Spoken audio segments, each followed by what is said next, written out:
ಮಾಜಿ ಸಚಿವ ವಿನಯ್ ಕುಲಕರ್ಣಿಗೆ ಈಗ ಬಂಗಾರಿ ಸಂಕಷ್ಟ ಎದುರಾಗಿದೆ. ಯಾರು ಈ ಬಂಗಾರಿ? ವಂಚಕಿ ಐಶ್ವರ್ಯ ಗೌಡ.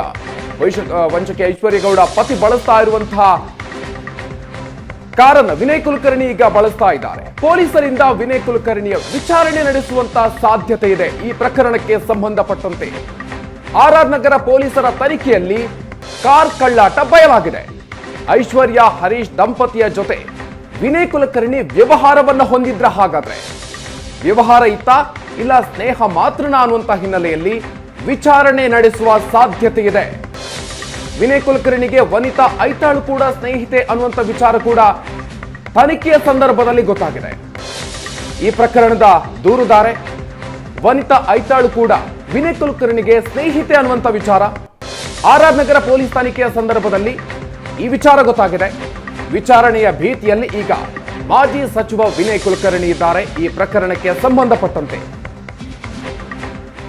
ಕೋಟಿ ಕೋಟಿ ವಂಚನೆ ಪ್ರಕರಣದಲ್ಲಿ ಈಗ ಹಲವಾರು ಆಯಾಮಗಳು ಸಿಗ್ತಾ ಇದೆ. ಮಾಜಿ ಸಚಿವ ವಿನಯ್ ಕುಲಕರ್ಣಿ ಅವರು ಬಳಸ್ತಾ ಇರುವಂತಹ ಕಾರು ಈ ಪ್ರಕರಣದ ವಂಚಕಿ ಐಶ್ವರ್ಯ ಪತಿಯ ಕಾರು ಅನ್ನುವಂಥ ವಿಚಾರ ಈಗ ಬೆಳಕಿಗೆ ಬರ್ತಾ ಇದೆ. ಪೊಲೀಸರು ಈ ಹಿನ್ನೆಲೆಯಲ್ಲೂ ಕೂಡ ಈಗ ತನಿಖೆಯನ್ನ ನಡೆಸಲಿದ್ದಾರೆ. ವಿಚಾರಣೆ ನಡೆಸುವಂತಹ ಸಾಧ್ಯತೆ ಇದೆ. ವಿನಯ್ ಕುಲಕರ್ಣಿ ಅವರಿಗೆ ನೋಟಿಸ್ ನೀಡುವಂತಹ ಸಾಧ್ಯತೆ ಇದೆ. ಆರ್ ನಗರ ಪೊಲೀಸ್ ತನಿಖೆಯ ಸಂದರ್ಭದಲ್ಲಿ ಈ ವಿಚಾರ ಈಗ ಬಯಲಾಗಿದೆ. ವಿಚಾರಣೆಯ ಭೀತಿಯಲ್ಲಿ ಮಾಜಿ ಸಚಿವ ವಿನಯ್ ಕುಲಕರ್ಣಿ ಇದ್ದಾರೆ. ಪೊಲೀಸರು ವಿನಯ್ ಕುಲಕರ್ಣಿ ವಿಚಾರಣೆ ನಡೆಸುವಂತಹ ಸಾಧ್ಯತೆ ಇದೆ. ನೀವು ಕಾರಣ ಕೂಡ ಗಮನಿಸ್ತಾ ಇದ್ದೀರಿ. ವಿನಯ್ ಕುಲಕರ್ಣಿ ಬಳಸ್ತಾ ಇರುವಂತಹ ಕಾರ್ ಇದು. ಅದು ಐಶ್ವರ್ಯ ಗೌಡ ಅವರ ಪತಿಯ ಕಾರು ಅನ್ನುವಂಥ ವಿಚಾರ ತನಿಖೆಯ ಸಂದರ್ಭದಲ್ಲಿ ಗೊತ್ತಾಗ್ತಾ ಇದೆ. ಬನ್ನಿ ಬಗ್ಗೆ ಇನ್ನಷ್ಟು ಹೆಚ್ಚಿನ ಮಾಹಿತಿಗಳನ್ನ ನೀಡ್ತಾರೆ ನಮ್ಮ ಪ್ರತಿನಿಧಿ ಚೇತನ್ ಇದೀಗ ನಮ್ಮ ಜೊತೆಗೆ ನೇರ ಸಂಪರ್ಕದಲ್ಲಿ ಜಾಯ್ನ್ ಆಗ್ತಾ ಇದ್ದಾರೆ. ಚೇತನ್, ಇದೀಗ ಈ ಪ್ರಕರಣ ಏನಿದೆ ಐಶ್ವರ್ಯ ಗೌಡ ಪ್ರಕರಣ ಬೇರೆ ಬೇರೆ ಆಯಾಮಗಳನ್ನ ಪಡ್ಕೊಳ್ತಾ ಇದೆ. ಇದೀಗ ವಿನಯ್ ಕುಲಕರ್ಣಿ ಅವರಿಗೂ ಕೂಡ ಈ ಪ್ರಕರಣದಲ್ಲಿ ಲಿಂಕ್ ಇದೆ ಅನ್ನುವಂಥ ವಿಚಾರ, ಯಾವ ರೀತಿಯಾಗಿರುವಂತಹ ಲಿಂಕ್ ಇದು, ಏನೇನ್ ಮಾಹಿತಿಗಳು ಈ ಕ್ಷಣಕ್ಕೆ ಲಭ್ಯ ಆಗ್ತಾ ಇದೆ ಚೇತನ್? ಮಧುಕರ್, ಆರ್ ನಗರ ಪೊಲೀಸರ ಇನ್ವೆಸ್ಟಿಗೇಷನ್ ವೇಳೆ ಈ ಎಲ್ಲ ಅಂಶಗಳು ಬೆಳಕಿಗೆ ಬಂದಿರುವಂತದ್ದು. ಅಂದ್ರೆ ಆರ್ ನಗರದಲ್ಲಿ ಏನು FIR ದಾಖಲಾಗುತ್ತೆ ಐಶ್ವರ್ಯ ಗೌಡ ವಿರುದ್ಧ, ಅದರ ಪ್ರಕರಣದ ತನಿಖೆಯನ್ನ ಇದೀಗ ಪೊಲೀಸರು ಚುರುಕುಗೊಳಿಸಿರುವಂತದ್ದು. ಈ ವೇಳೆ ಐಶ್ವರ್ಯ ಗೌಡ ಪತಿ ಹರೀಶ್ ಏನಿದ್ದಾನೆ ಆತನ ಬೆನ್ಸ್ ಕಾರನ್ನ ಮಾಜಿ ಸಚಿವ ವಿನಯ್ ಕುಲಕರ್ಣಿ ಅವರು ಬಳಸ್ತಿರೋದು ಇನ್ವೆಸ್ಟಿಗೇಷನ್ ವೇಳೆ ಗೊತ್ತಾಗಿದೆ. ಅಂದ್ರೆ ಇದು ಕೇವಲ ಸ್ನೇಹ ಸಂಬಂಧನ ಅಥವಾ ವ್ಯಾವಹಾರಿಕವಾಗಿ ಏನಾದ್ರೂ ಸಂಬಂಧ ಇತ್ತ ಏನೋ ಅನ್ನೋದ್ರ ಬಗ್ಗೆ ಮತ್ತಷ್ಟು ಒಂದು ತನಿಖೆಯನ್ನ ಪೊಲೀಸರು ಮುಂದುವರಿಸಿರುವಂತದ್ದು. ಅಂದ್ರೆ ಇದ್ರ ಬಗ್ಗೆ ಒಂದು ಕ್ಲಾರಿಫಿಕೇಶನ್ ಅನ್ನಂತೂ ಪಡ್ಕೊಳ್ತಾರೆ. ಅಂದ್ರೆ ವಿನಯ್ ಕುಲಕರ್ಣಿ ಅವರೇ ಎಲ್ಲಿದ್ದಾರೆ ಅಲ್ಲೇ ಹೋಗಿ ಅವರನ್ನ ಒಂದಷ್ಟು 4 ಪ್ರಶ್ನೆಗಳನ್ನ ಕೇಳಿ ವಿಚಾರಣೆಯನ್ನು ಮುಗಿಸಿ ಅದಕ್ಕೆ ಒಂದು ಸ್ಟೇಟ್ಮೆಂಟ್ ಅನ್ನ ಮಾಡ್ಕೊಂಡು ಬರ್ಬೋದು. ಒಂದು ವೇಳೆ ಅಗತ್ಯವೇನದಿದ್ರೆ ಕರೆಯುವಂತಹ ಒಂದು ಸಾಧ್ಯತೆಯೂ ಸಹ ಇರುವಂತದ್ದು. ಇದೀಗ ಮತ್ತೊಂದು ಪ್ರಕರಣದಲ್ಲಿ ವಿನಯ್ ಕುಲಕರ್ಣಿಗೆ ಸಂಕಷ್ಟ ಎದುರಾಗಿದೆ. ಆದ್ರೆ ಇದುವರೆಗೂ ಕೂಡ ಕೇವಲ ಕಾರನ್ನ ಬಳಸ್ತಾ ಇದ್ರು ಅನ್ನೋದ್ರ ಬಗ್ಗೆ ಮಾಹಿತಿ ಮಾತ್ರ ಲಭ್ಯ ಆಗ್ತಿರುವಂತದ್ದು. ಅದನ್ನ ಹೊರತುಪಡಿಸಿದ್ರೆ ಬೇರೆ ಬೇರೆ ಯಾವ್ದಾದ್ರು ಬಿಸ್ನೆಸ್ ಅಲ್ಲಿ ಏನಾದ್ರು ಇಬ್ರು ಇದ್ರ ಏನೋ ಅನ್ನೋದ್ರ ಬಗ್ಗೆನೂ ಕೂಡ ಇನ್ವೆಸ್ಟಿಗೇಷನ್ ಮುಂದುವರಿಸಿದ್ದಾರೆ. ಮತ್ತೆ ಹರೀಶ್ ಮತ್ತೆ ವಿನಯ್ ಕುಲಕರ್ಣಿ ಮತ್ತೆ ಐಶ್ವರ್ಯ ಗೌಡ ಮತ್ತೆ ವಿನಯ್ ಕುಲಕರ್ಣಿಗೆ ಯಾವ ರೀತಿಯಾದಂತಹ ಒಂದು ಸ್ನೇಹ ಇತ್ತು, ಸ್ನೇಹವನ್ನ ಮೀರಿದಂತ ವ್ಯಾವಹಾರಿಕ ಸಂಬಂಧ ಇತ್ತ ಏನೋ ಅನ್ನೋದ್ರ ಬಗ್ಗೆ ಯಾವುದೇ ರೀತಿಯ ಒಂದು ಎವಿಡೆನ್ಸ್ ಇನ್ನೂ ಕೂಡ ಸಿಕ್ಕಿಲ್ಲ. ಹೀಗಾಗಿ ಬಳಸ್ತಿರೋದು ತನಿಖೆಯಲ್ಲಿ ಪ್ರೂವ್ ಆಗಿದೆ. ಆ ಆಂಗಲ್ ಅಲ್ಲಿ ಪೊಲೀಸರು ಇನ್ವೆಸ್ಟಿಗೇಷನ್ ಅನ್ನ ನಡೆಸ್ತಾ ಇದ್ದಾರೆ. ಯಾವಾಗ ಒಂದು ಪರಿಚಯವಾಗಿತ್ತು, ಯಾವಾಗ ಒಂದು ಕಾರನ್ನ ಕೊಟ್ಟಿದ್ರು, ಕೇವಲ ಫ್ರೆಂಡ್ಶಿಪ್ ಅಲ್ಲಿ ಕೊಟ್ಟಿದ್ರೆ ಅಥವಾ ಮಾರಾಟ ಏನಾದ್ರು ಮಾಡಿದ್ರೆ, ಹೀಗೆ ನಾನಾ ಪ್ರಶ್ನೆಗಳನ್ನ ಇಟ್ಕೊಂಡು ಆರ್ ನಗರ ಪೊಲೀಸರು ಇನ್ವೆಸ್ಟಿಗೇಷನ್ ಅನ್ನ ನಡೆಸ್ತಾರೆ. ಇದು ಒಂದು ವರ್ಷನ ಆದ್ರೆ ಇನ್ನೊಂದು ದೂರುದಾರಿ ವನಿತಾ ಐತಾಳ್ ಏನಿದ್ದಾರೆ ಅವರು ಕೂಡ ವಿನಯ್ ಕುಲಕರ್ಣಿಗೆ ಪರಿಚಿತೆ, ಅಂದ್ರೆ ಸ್ನೇಹ ಸಂಬಂಧ ಇತ್ತು ಅನ್ನೋದ್ರ ಬಗ್ಗೆ ಕೂಡ ಒಂದಷ್ಟು ಎವಿಡೆನ್ಸ್ಗಳು ಪೊಲೀಸರಿಗೆ ಲಭ್ಯ ಆಗಿರುವಂತದ್ದು. ಹೀಗಾಗಿ ಈ ಒಂದು ಪ್ರಕರಣದಲ್ಲಿ ವಿನಯ್ ಕುಲಕರ್ಣಿಯ ಪಾತ್ರ ಅಂದ್ರೆ ಇದು ಏನೋ ಕಾರನ್ನ ಬಳಸಿದಂತ ವಿಚಾರದಲ್ಲಿ ಯಾವ ರೀತಿ ಅಂದ್ರೆ ಕೇವಲ ಸ್ನೇಹಕ್ಕೆ ಮಾತ್ರನ ವ್ಯಾವಹಾರಿಕ ಸಂಬಂಧ ಇತ್ತ ಅನ್ನೋದ್ರ ಬಗ್ಗೆ ಇನ್ನಷ್ಟು ತನಿಖೆ ನೀಡಬೇಕಾಗುತ್ತೆ. ಅವರಿಂದ ಒಂದಷ್ಟು ಕ್ಲಾರಿಫಿಕೇಶನ್ ಅನ್ನ ಪೊಲೀಸರು ಪಡ್ಕೊಳ್ಳುವಂತಹ ಎಲ್ಲ ಸಾಧ್ಯತೆಯೂ ಸಹ ಇರುವಂತದ್ದು. ಮಧುಕರ್, ಇನ್ನು ವಿಚಾರಣೆ ಅಗತ್ಯ ಇದೆ ಅನ್ನೋದಾದ್ರೆ ಯಾವಾಗ ನೋಟಿಸ್ ಕೊಡಬಹುದು, ಯಾವಾಗ ವಿಚಾರಣೆಗೆ ಹಾಜರಾಗಬೇಕಾಗಬಹುದು ವಿನಯ್ ಕುಲಕರ್ಣಿ ಅವರು ಈ ಪ್ರಕರಣದಲ್ಲಿ?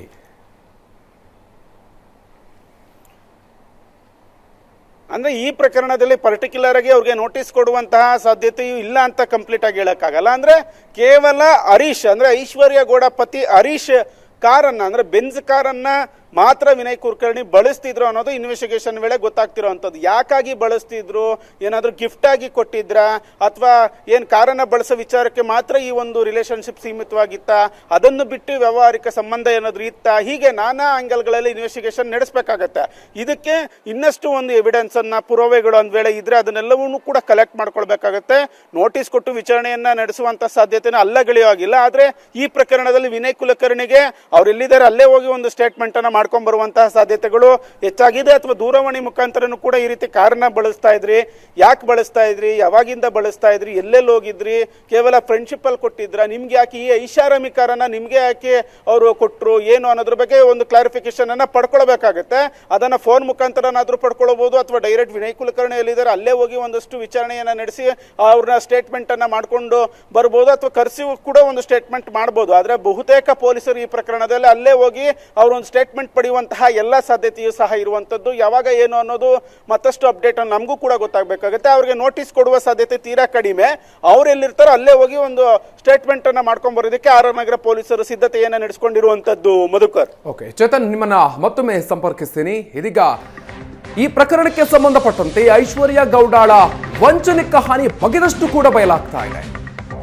ಐಶ್ವರ್ಯ ಬರ್ತಾಳೆ, ಶ್ರೀಮಂತ ವ್ಯಕ್ತಿಗಳೇ ಎಚ್ಚರ. ಏಷ್ಯಾನೆಟ್ ಸುವರ್ಣ ನ್ಯೂಸ್ನ ಎಕ್ಸ್ಕ್ಲೂಸಿವ್ ಸ್ಟೋರಿಯನ್ನ ನಿಮ್ಮ ಮುಂದೆ ಇಡ್ತಾ ಇದ್ದೀವಿ. ಯಾವ ಕಾರಣಕ್ಕಾಗಿ ಅನ್ನುವಂಥ ವಿಚಾರವನ್ನ ನಿಮ್ಮ ಮುಂದೆ ಇಡ್ತಾ ಇದ್ದೀವಿ. ಡಿ ಕೆ ಸುರೇಶ್ ಹೆಸರೇ ಐಶ್ವರ್ಯ ಗೌಡಾಳ ಬಂಡವಾಳ. ಆ ಒಂದು ಹೆಸರಿಗೆ ವಂಚಿಸಿರೋದು ಒಂದೆರಡಲ್ಲ 10 ಕೋಟಿ. ಡಿ ಕೆ ಸುರೇಶ್ ಹೆಸರಿಗೆ ಕೋಟಿ ಕೋಟಿ ಅಮಾಯಕರು ಹಣವನ್ನು ಕೊಟ್ಟಿದ್ದಾರೆ. ಶ್ರೀಮಂತರನ್ನೇ ಟಾರ್ಗೆಟ್ ಮಾಡಿ ವಂಚನೆಯನ್ನು ಮಾಡಿರೋದು ಈ ಐಶ್ವರ್ಯ ಗೌಡ. ಕೋಟಿ ಕೋಟಿ ಲೆಕ್ಕ ಇಲ್ಲದ ರೀತಿಯಲ್ಲಿ ವಂಚನೆಯನ್ನು ಮಾಡಲಾಗಿದೆ. ಕಣ್ಣಿಗೆ ಬಿದ್ದವರಿಗೆ ಮಿಸ್ಸೇ ಇಲ್ಲದ ಇರುವಂತಹ ರೀತಿಯಲ್ಲಿ ಮಕ್ಮಲ್ ಟೋಪಿಯನ್ನು ಹಾಕುವಂತ ಚಾಕಚಕ್ಯತೆಯನ್ನು ಈ ಐಶ್ವರ್ಯ ಗೌಡ ಹೊಂದಿದ್ದಾಳೆ. ಶ್ರೀಮಂತರನ್ನೇ ಟಾರ್ಗೆಟ್ ಮಾಡಿಕೊಂಡು ವಂಚನೆ ಮಾಡ್ತಾ ಇರುವಂಥದ್ದು. ಕೋಟಿ ಕೋಟಿ ಅನ್ನುವಂಥದ್ದು ಲೆಕ್ಕವೇ ಇಲ್ಲ ಅನ್ನುವಂಥ ರೀತಿಯಲ್ಲಿ ವಂಚನೆಯನ್ನ ಮಾಡ್ತಾ ಇದ್ದಾಳೆ. ಅನೇಕರು ಐಶ್ವರ್ಯ ಗೌಡ ಹಾಕಿರುವಂತಹ ಈ ಮಕ್ಮಲ್ ಟೋಪಿಗೆ ಬಲಿಯಾಗಿದ್ದಾರೆ. ಡಿ ಕೆ ಸುರೇಶ್ ಹೆಸರನ್ನ ಬಂಡವಾಳ ಮಾಡಿಕೊಂಡು ಕೋಟಿ ಕೋಟಿ ವಂಚನೆಯನ್ನ ಮಾಡಿರೋದು.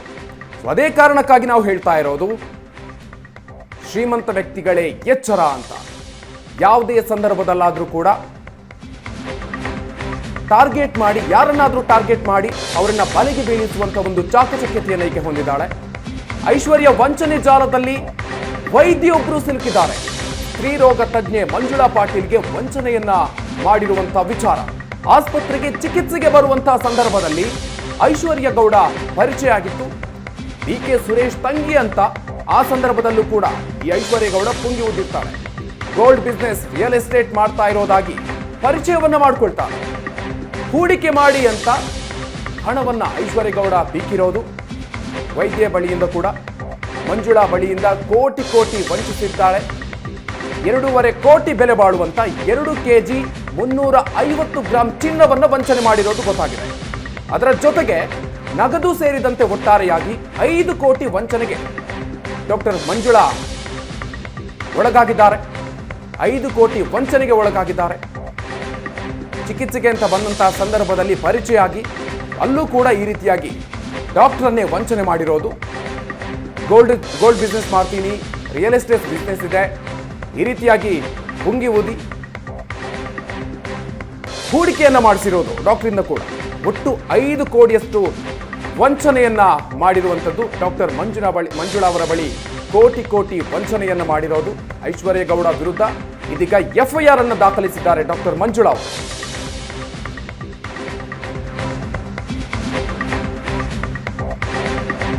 ಇನ್ನು ಡಿ ಕೆ ಸುರೇಶ್ ಹೆಸರು ಹೇಳಿ ಐಶ್ವರ್ಯ ವಂಚನೆ ಪುರಾಣಕ್ಕೆ ಸಂಬಂಧಪಟ್ಟಂತೆ RR ನಗರ ಠಾಣೆಯಲ್ಲಿ ಮತ್ತೊಂದು FIR ದಾಖಲಾಗಿದೆ. ಮತ್ತೊಂದು ವಂಚನೆ ಕೇಸ್ನಲ್ಲಿ ಐಶ್ವರ್ಯ ವಿರುದ್ಧ ದೂರು ದಾಖಲಾಗಿದೆ. ಐಶ್ವರ್ಯ ವಿರುದ್ಧ ಡಾಕ್ಟರ್ ಮಂಜುಳಾ ಪಾಟೀಲ್ ದೂರನ್ನ ಕೊಟ್ಟಿದ್ದಾರೆ. ಚಿನ್ನಾಭರಣವನ್ನ ಪಡೆದು ಹಣವನ್ನ ನೀಡದೆ ಐಶ್ವರ್ಯ ವಂಚನೆಯನ್ನ ಮಾಡಿರೋದು. ಡಾಕ್ಟರ್ ಮಂಜುಳಾ ದೂರಿನಲ್ಲಿ ಐಶ್ವರ್ಯ ಕಾರು ಚಾಲಕನ ಹೆಸರನ್ನು ಕೂಡ ಉಲ್ಲೇಖಿಸಲಾಗಿದೆ. ಡಾಕ್ಟರ್ ಮಂಜುಳಾ ಪಾಟೀಲ್ ದೂರಿನಲ್ಲಿ ಚಾಲಕ A3 ಅಶ್ವಥ್ ಯೋಗೇಶ್ ಗೌಡ ಮರ್ಡರ್ ಕೇಸ್ನಲ್ಲೂ ಕೂಡ ಅಶ್ವಥ್ ಆರೋಪಿ. ಎಸ್ ಇದೀಗ ನಮ್ಮ ಜೊತೆಗೆ ಮತ್ತೆ ಚೇತನ್ ಜಾಯ್ನ್ ಆಗ್ತಾ ಇದ್ದಾರೆ. ಚೇತನ್, ಇದೀಗ ಮತ್ತೊಂದು FIR ದಾಖಲಾಗಿರೋದು, ವೈದ್ಯರೊಬ್ಬರನ್ನು ಕೂಡ ಇಲ್ಲಿ ವಂಚನೆಗೆ ಒಳಗಾಗಿರೋದು, ಒಟ್ಟು 5 ಕೋಟಿ ರೂಪಾಯಿ ಇಲ್ಲಿ ವಂಚನೆ ಮಾಡಿರುವಂತ ವಿಚಾರ ಕೂಡ ಗೊತ್ತಾಗ್ತಾ ಇದೆ. ಸೊ ಏನೇನ್ ಡೀಟೇಲ್ಸ್ ಇದೆ?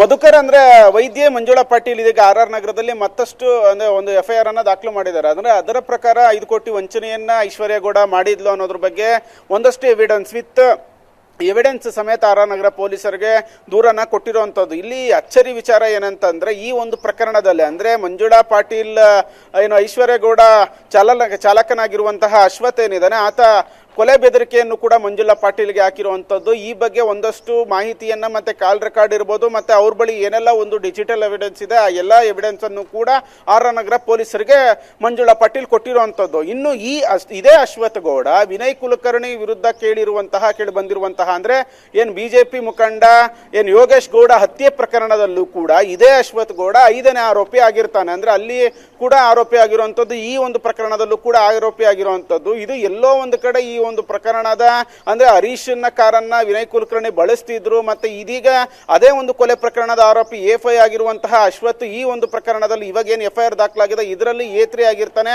ಈ ಒಂದು ಕೇಸ್ ಎಲ್ಲೋ ಸುತ್ತಿ ಬಳಸಿ ಹೋಗಿ ವಿನಯ್ ಕುಲಕರ್ಣಿ ಅವರ ಏನು ಬುಡಕ್ಕೆ ಒಂದು ಸಿಕ್ಕಾಕೊಳ್ಳುವಂತಹ ಒಂದು ಚಾನ್ಸಸ್ ತುಂಬಾ ಕಾಣಿಸ್ತಾ ಇದೆ. ಯಾಕಂದ್ರೆ ಒಂದು ಬೆಂಜ್ ಕಾರನ್ನ ಬಳಸ್ತಾರೆ, ಬೆಂಜ್ ಕಾರನ್ನ ಬಳಸಿರೋದು ಇನ್ವೆಸ್ಟಿಗೇಷನ್ ವೇಳೆ ಗೊತ್ತಾಗುತ್ತೆ.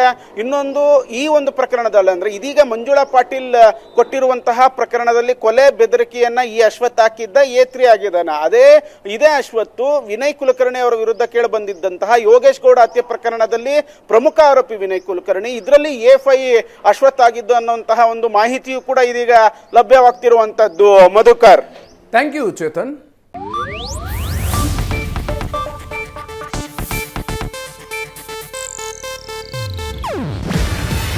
ಇದು ಏಷ್ಯಾನೆಟ್ ನ್ಯೂಸ್ ನೆಟ್ವರ್ಕ್ ಪ್ರಸ್ತುತಿ. ನೀವು ನೋಡ್ತಿದ್ದೀರಾ ಏಷ್ಯಾನೆಟ್ ಸುವರ್ಣ ನ್ಯೂಸ್.